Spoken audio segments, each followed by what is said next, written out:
اعوذ باللہ من الشیطان الرجیم بسم اللہ الرحمن الرحیم۔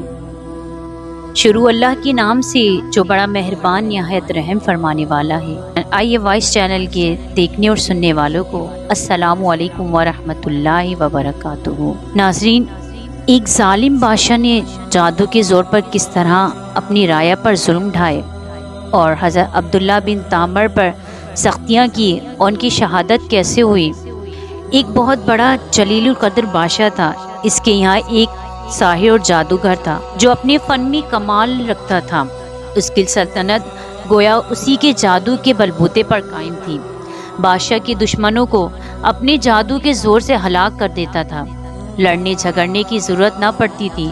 امرائے سلطنت اور ارکان دولت اگر بادشاہ سے ناراض ہوتے یا سرتابی کرتے تو یہ اپنے جادو سے ان کا رخ بادشاہ کی طرف موڑ دیتا تھا۔ اس طرح وہ ہر کام جادو سے کرا لیتا تھا۔ جب وہ جادوگر بوڑھا ہو گیا اور اس کو اپنی زندگی سے ناامیدی ہوئی تو اس نے بادشاہ سے عرض کیا کہ میں بوڑھا ہو گیا ہوں، میری عمر آخر ہونے کو ہے، آپ کو ذہین اور سمجھدار لڑکا میرے سپرد کر دیں تاکہ میں اس کو اپنا علم سکھا دوں، تاکہ میرے بعد وہ آپ کے امور سلطنت کو درست رکھے۔ چنانچہ بادشاہ نے ایک عاقل اور ہوشیار لڑکا اس کے حوالے کر دیا۔ وہ لڑکا اس جادوگر کے پاس صبح اور شام حاضر ہونے لگا اور جادو کا فن سیکھنے لگا۔ ایک درویش اپنے عبادت خانے میں رہتا تھا۔ ایک دن لڑکے نے دیکھا کہ بہت سے لوگ عبادت خانے سے نکل رہے ہیں۔ اس لڑکے نے معلوم کیا کہ یہاں کون رہتا ہے۔ لوگوں نے بتایا یہاں ایک عابد رہتا ہے۔ یہ سن کر وہ لڑکا اس عابد کے پاس پہنچا اور اس کی باتیں سنی۔ درویش کی باتوں سے اس کا قلب متاثر ہوا۔ اس نے اس لڑکی کو دین حق اور توحید کی تعلیم دینا شروع کی تو وہ لڑکا ایمان لے آیا۔ یہ لڑکا جادوگر کے پاس جاتے ہوئے راستے میں درویش کے پاس ٹھہر جاتا اور دیر ہو جانے کی وجہ سے جادوگر اس لڑکے پر غصہ ہوتا اور زود کوپ کرتا۔ لڑکا کہہ دیتا کہ مجھے گھر پر میں دیر ہو گئی۔ آخر جادوگر نے بادشاہ کے پاس شکایت کی۔ بادشاہ نے لڑکے کو تاکید کی کہ ساحر کے پاس سویرے پہنچا کرو۔ اس کے درباریوں نے کہا یہ لڑکا سویرے گھر سے آتا ہے، راستے میں دیر کرتا ہے۔ تو بادشاہ اور ساحروں نے یہ خیال کیا کہ کھیل میں لگ جاتا ہوگا، اس لیے دونوں نے لڑکے کو خوب تنبیہ کی، لیکن لڑکا درویش کے پاس جاتا رہا۔ ایک دن یہ لڑکا درویش کے پاس سے بادشاہ کی طرف واپس ہو رہا تھا۔ کیا دیکھتا ہے کہ کسی مہلک جانور شیر یا اژدہے نے راستہ روک لیا ہے۔ یہ لوگ ادھر ادھر دونوں طرف رکے کھڑے رہے۔ لڑکی نے دل میں خیال کیا آج امتحان لیتا ہوں کہ درویش حق پر ہے یا ساحر حق پر ہے۔ یہ خیال کر کے اس نے ایک پتھر اٹھایا اور یہ کہہ کر اٹھایا کہ اے خدا، اگر اس درویش کا مذہب حق ہے پتھر سے اس جانور کو ہلاک فرما، اور وہ پتھر اس کو مار دیا اور وہ جانور فوراً اس سے ہلاک ہو گیا۔ لوگوں نے یہ واقعہ دیکھا تو کہنے لگے کہ اس کو جادوگری میں کمال حاصل ہو گیا ہے۔ لڑکے کی ہر جگہ تعریف ہونے لگی اور اس کی خوب شہرت ہو گئی۔ آہستہ آہستہ یہ خبر درویش تک پہنچ گئی۔ اس نے لڑکے کو تنہائی میں بلا کر کہا بیٹا، تجھ کو اللہ تعالیٰ نے بزرگی اور کمال سے نوازا ہے۔ میں جانتا ہوں کہ تیرا مرتبہ بہت بلند ہوگا اور تو کسی آزمائش میں مبتلا ہوگا، لیکن یاد رکھنا میں بہت کمزور اور بوڑھا ہوں، کسی کو میرا پتہ نہ دینا۔ لڑکے سے قول و قرار لے کر راہب مطمئن ہو گیا۔ حق تعالیٰ نے اس لڑکے کو ولایت عظمیٰ سے نوازا، یہاں تک کہ کوڑی، مادرزاد، نابینا اور لا علاج مریض اس لڑکی کی دعا سے شفا یاب ہونے لگے۔ لڑکا خوب مشہور ہو گیا۔ شہرت کو سن کر اس بادشاہ کا نابینا مصاحب اس کے پاس آیا اور خوب تحفے نذرانے پیش کر کے عرض کیا مجھ پر بھی توجہ فرمائیے اور میری آنکھیں بھی اچھی کر دیجیے۔ لڑکے نے کہا مجھے کوئی نذرانہ ہدیہ درکار نہیں اور شفا میرے ہاتھ میں نہیں ہے، اللہ تعالیٰ شفا دینے والا ہے۔ اگر آپ اللہ وحدہ لا شریک پر ایمان لائیں اور شرک و بدعت پرستی سے توبہ کر لیں تو میں اللہ سے دعا کروں گا پروردگار عالم آپ کی بینائی واپس عطا فرما دیں گے۔ وہ اندھا اسی وقت مجلس میں مشرف با ایمان ہوا اور لڑکے نے دعا کی اور اس کی آنکھیں روشن ہو گئیں۔ معمول کے مطابق جب یہ شخص بادشاہ کی مجلس میں حاضر ہوا تو بادشاہ کو اس کی بینائی پر تعجب ہوا۔ اس سے معلوم کیا کہ میری مملکت کے تمام معالج تیری آنکھ کے علاج سے عاجز ہو گئے تھے، آخر تجھ کو کس سے شفا حاصل ہوئی؟ مصاحب نے کہا میرے پروردگار نے اپنی قدرت سے مجھے بینائی عطا فرمائی ہے۔ بادشاہ نے کہا میرے سوا تیرا پروردگار کون ہے؟ مصاحب نے کہا میرا، آپ کا اور ساری کائنات کا پروردگار وہ اللہ ہے جس نے ساری مخلوق کو پیدا کیا ہے۔ بادشاہ غضبناک ہوا اور مصاحب کو سخت سزا دی اور پوچھا کہ یہ عقیدہ تجھ کو کس نے سکھایا ہے؟ سختی سے گھبرا کر لڑکے کا نام بتا دیا۔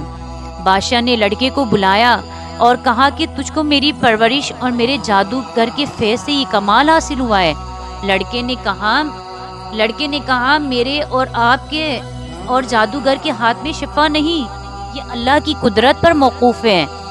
بادشاہ سخت ناراض ہوا اور اس کو کڑی سزا دلوائی اور کہا یہ لڑکا بہت غائب رہتا تھا، معلوم ہوتا ہے یہ کسی جگہ جاتا تھا، وہاں اس کے خیالات بدل گئے۔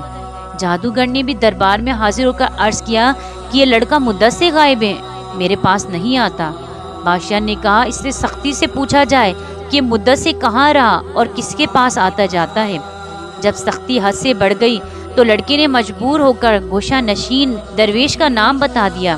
بادشاہ نے درویش کو گرفتار کر کے حاضر دربار کیا اور اسے کہا کہ اگر تو اپنے دین سے نہ پھرے گا تو تجھ کو آرے سے چیر دیا جائے گا۔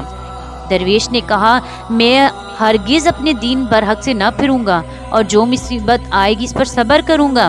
چنانچہ بادشاہ کے حکم سے اس درویش کو آرے سے چیر دیا گیا۔ مصاحب کو بلا کر یہی کہا، مصاحب نے بھی دین برحق کو چھوڑنے سے انکار کر دیا اور اس کو بھی آرے سے چیر کر شہید کر دیا گیا۔ پھر لڑکے کو بلا کر سمجھایا گیا اگر تجھ کو زندگی محبوب ہے تو باز آ جا، ورنہ تو ان دونوں کا انجام دیکھ چکا ہے، تیرا حشر بھی یہی ہوگا۔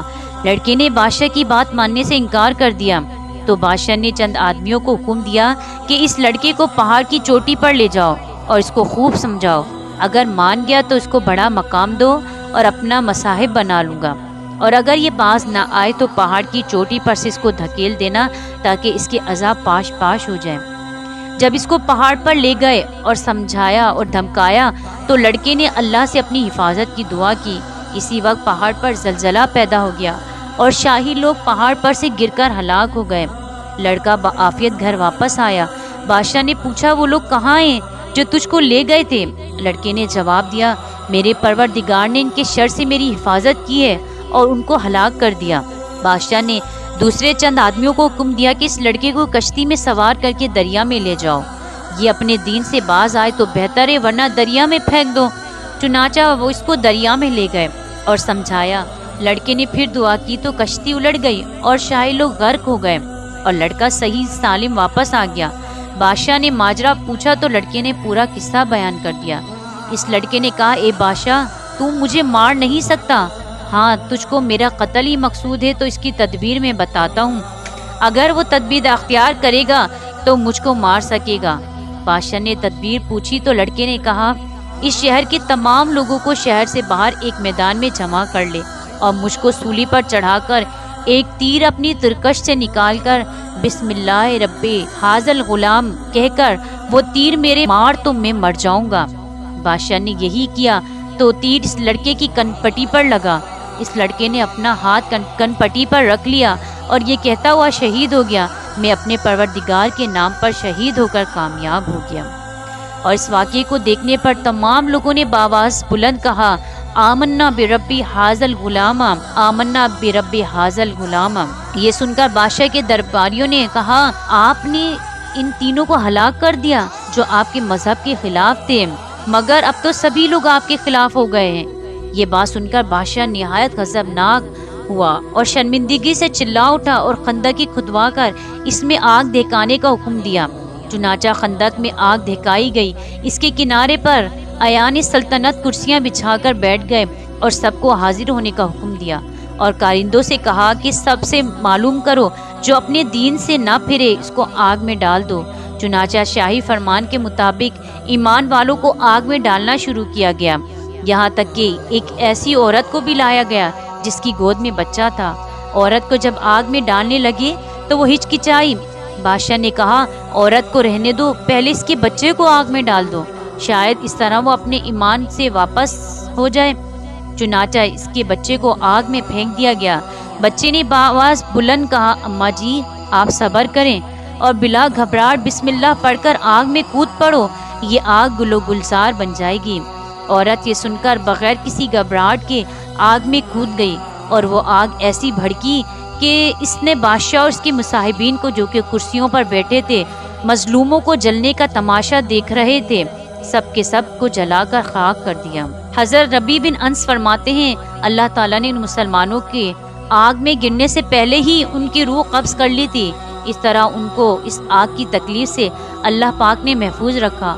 محمد بن اسحاق نے اس واقعے کو بہت تفصیل سے ذکر کیا ہے اور اس لڑکی کا نام عبداللہ بن تامر بتایا ہے، اور یہ بھی لکھا ہے کہ یہ واقعہ یمن کے شہر نجران میں پیش آیا، اور اس حادثے میں اس ظالم بادشاہ ذو نواس نے تقریباً 20,000 آدمیوں کو آگ میں ڈال کر شہید کیا تھا۔ عبداللہ بن تامر جس مقام میں مدفون تھا، حضرت عمر فاروق رضی اللہ تعالیٰ عنہ کی زمانے خلافت میں اتفاق سے کسی ضرورت کی بنا پر وہ زمین کھودی گئی، تو اس میں عبداللہ بن تامر کی لاش صحیح و سالم اس طرح برآمد ہوئی کہ وہ بیٹھے ہوئے تھے اور ان کا ہاتھ اپنی کنپٹی پر رکھا ہوا تھا۔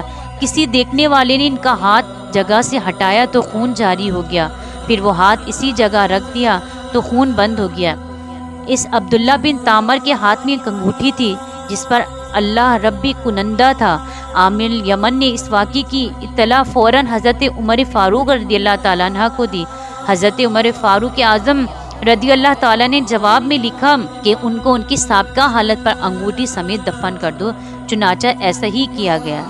ایمان پر جب استقامت کے ساتھ انسان ڈٹ جائے تو یقیناً اللہ کی مدد آتی ہے، لہٰذا وقتی آزمائشوں سے نہیں گھبرانا چاہیے بلکہ ایمانی استقامت کا مظاہرہ کرنا چاہیے۔ اللہ تعالیٰ ہم سب کو صبر و استقامت اختیار کرنے کی توفیق عطا فرمائے، اور دین کے راستے میں جو بھی مشکلات آئیں ان سے نبرد آزما ہونے کی توفیق عطا فرمائے۔